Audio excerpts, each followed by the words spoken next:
Shalom. All praises to Yahweh, Bahashem Yahushai, Bahashem Rakal Kodesh. Double honors unto the apostles and elders of GMS, who are the true leaders of Israel today.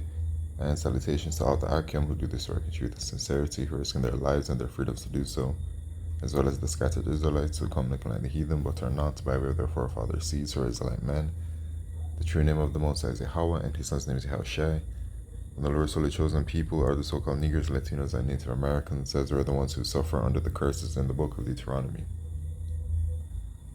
My name is Akale, and I'm from the GMS Jamaica Kingston camp, and this video is about the so-called Arabs, who are actually the biblical Ishmaelites, their forefathers Ishmael. No, the Arabs are not Esau, Edom, the so-called white man. Okay? And even before we get into this real quick, how do we know that? Well, first of all, Esau, Edom would be ruling in the last days. Okay? And who is ruling in the last days before the Israelites come into power? Because it says in 2nd Ezra chapter 6 and verse 7, for Esau is the end of the world, and Jacob is the beginning of it that followeth. So before the Israelites rule, the Edomites will be ruling, right? And right now, in the book of Daniel, chapter 2, we're at that last part, okay, of the statue, which is Esau's rulership. Okay, this is the final kingdom of the captivity of the Israelites. And who is ruling? It is not these men in Saudi Arabia or in Dubai or in any of these so-called Middle Eastern countries. They're not the ones at top. It is not their language that is around the four corners of the earth. That is the default language. It is not their currency that is ruling. It is not their way of life that is ruling the four corners of the earth. It is the so-called white man, starting from America, which is Mystery Babylon the Great in Revelation chapter 17, and the other Edomite-led countries that are part of NATO and the EU, which are these so-called white people. That's clear. The influence of these Arab men, okay, are not far and wide to the four corners of the earth, and they do not dominate the earth the way the so-called white man does. So the so-called white man is Esau, all right? But I wanted to show something that I found a few years ago, and I actually looked it up again. I was just going through it just now because I seen a brother do a video about Esau is the so-called white man and Ishmael is the so-called Arabs. And I decided to look back at how I found that information. Now, while looking at it, and I guess this is a disclaimer, it isn't how I originally found it.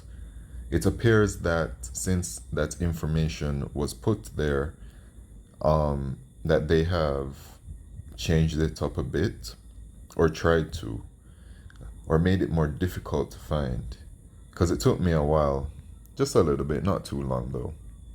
But anyway, the way that I originally found it was by this path, so I will continue with it. So first I searched Saudi Arabia, right? And why did I search Saudi Arabia and not some other country? I don't even know. On that day, the Spirit just told me to search Saudi Arabia, okay? And I went to Wikipedia.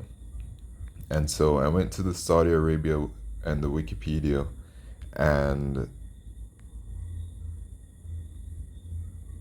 I decided to do a search of the history of it, right? Now, I went to the history of it because I wanted to see who the original rulers were. You know, and when I say original, I mean back then. Because the men that rule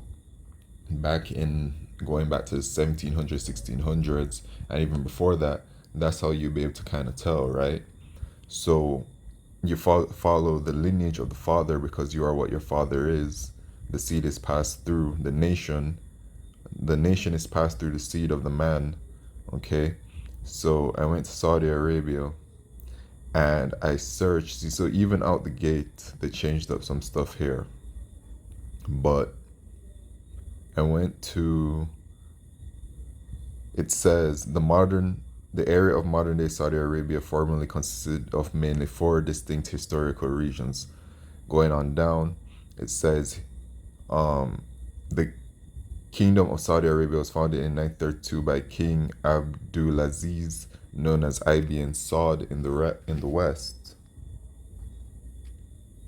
Okay, we're gonna ignore him, right? We're gonna ignore him. Okay, he united the four regions into the single state through a series of conquests beginning in 1902 with the capture of Riyadh, the ancestral home of his family, the House of Saud. Okay, so we're going to go to the House of Saud because that's the ancestral home, okay, of where these people come from. So the House of Saud is the ruling royal family of Saudi Arabia. It's composed of the descendants of Muhammad bin Saud, founder of the Emirati Dirayo, known as the First Saudi States in 1727, 1818. Okay, so we're going to go to that person, Muhammad bin Saud, because we're going back in history, right? So Muhammad bin Saud al-Mukrin, 1687 to 1765, also known as Ibn Saud, was the Emir of Diriyah. Now this is different from the one in the 1900s, okay? This is the OG, right? Also known as Ibn Saud, was the Emir of Diriyah and is considered the founder of the first Saudi state and the Saud dynasty, which are named for his father, Saud bin Muhammad al-Mukrin. So we're going to look his father. So we're going to go back to his father, Saud bin Muhammad al-Mukrin, from 1640 to 1726, was the eponymous ancestor of the House of Saud, otherwise known as the Al Saud. Now, if my memory serves me correctly, it was at this point that I would be able to link these people to Kedar, who is son of Ishmael, right? In First Chronicles chapter 1 and verse 29, these are their generations, the firstborn of Ishmael, Nebaioth, then Kedar, and Adbeel and Mibsam. So through these sons, the tribe of Ishmael continued. Okay, right. But they changed it up because they've been pushing that Esau is the Arabs doctrine. Esau is doing that. He disguises himself as everything else except for who he is. He's the greatest deceiver ever, man. And then he puts his own heritage and lineage upon another people. That's the devil, man, and he's currently ruling. But anyway, let's get into this biography.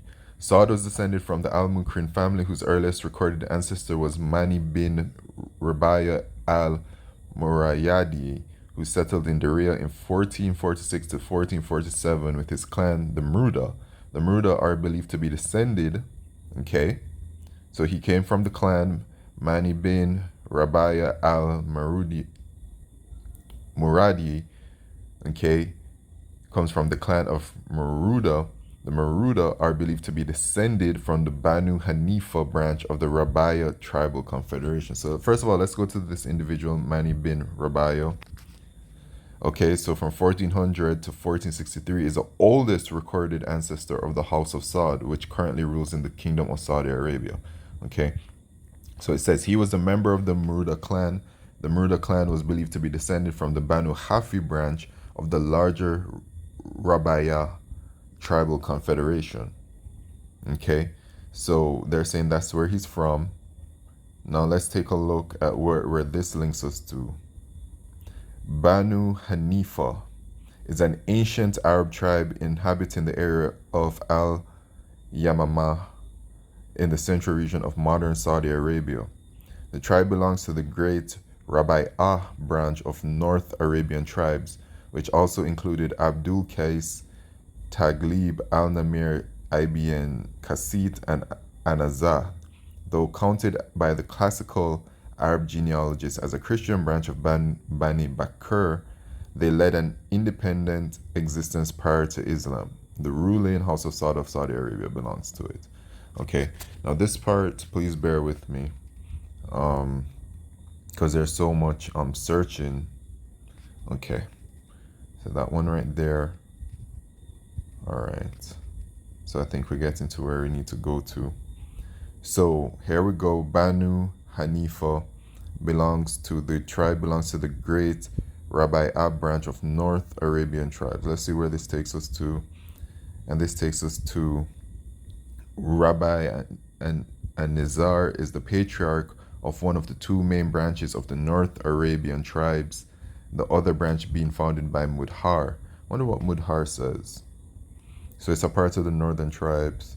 And anything that you see highlighted in purple is I've clicked on before. Let me just quickly scan through this because I didn't before. Okay. Let's go back because it's letting us know that.